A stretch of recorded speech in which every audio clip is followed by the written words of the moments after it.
I'm getting out of social media, but what about all those recipes I saved and never went back to? I'm making them and sharing them in person with people in my real life. You could say I'm cooking my way out. In the novel, The Margot Affair, a character described making a tomato tart. And she did it in a way that inspired a popular cookbook author to develop a recipe for that imagined tart, which a New York City bread legend improved by swapping in her own puff pastry crust. I knew that was a recipe I wanted to try when I saved it in 2022. When Nick and I decided to have dinner together, he suggested pizza because that was our after-work ritual back in the day. This tomato tart is the closest thing to pizza that I have in my saved recipes. Melissa Weller has been my bread guru, and her recipes tend to be heavy on technique. I love making pastry, but I have hot hands and I melt the butter.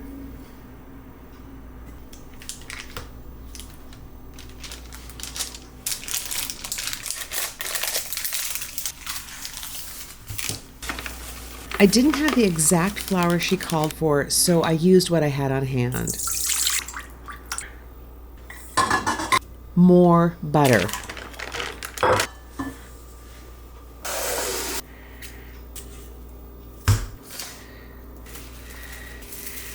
"90-degree angles." I'm going to put this in the fridge.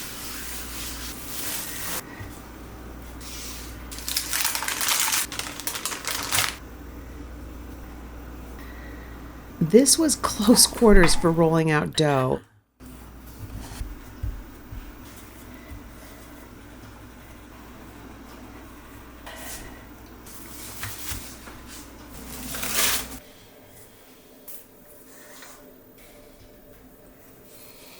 Can you see the layers? Because I really couldn't. I'm pretty concerned about the puff pastry, so I'm doing 2 tarts, one with the pastry I made and one with store-bought.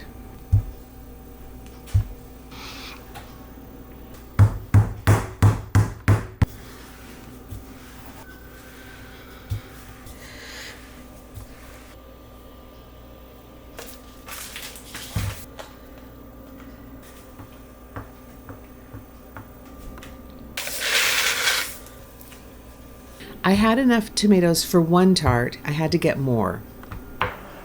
These are from Whole Foods, and they're pretty good.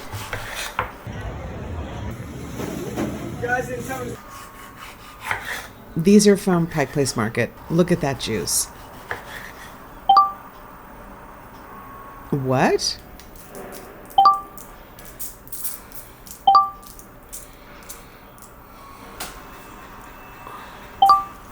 Wow.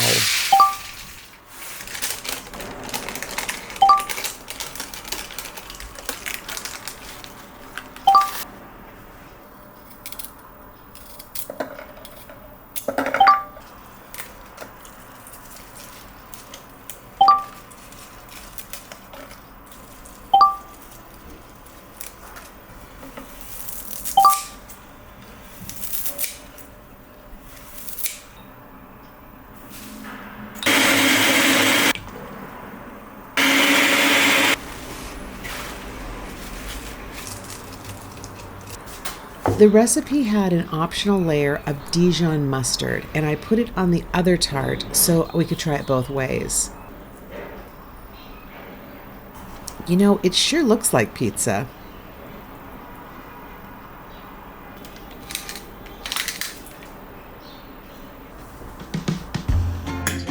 The homemade puff pastry was great.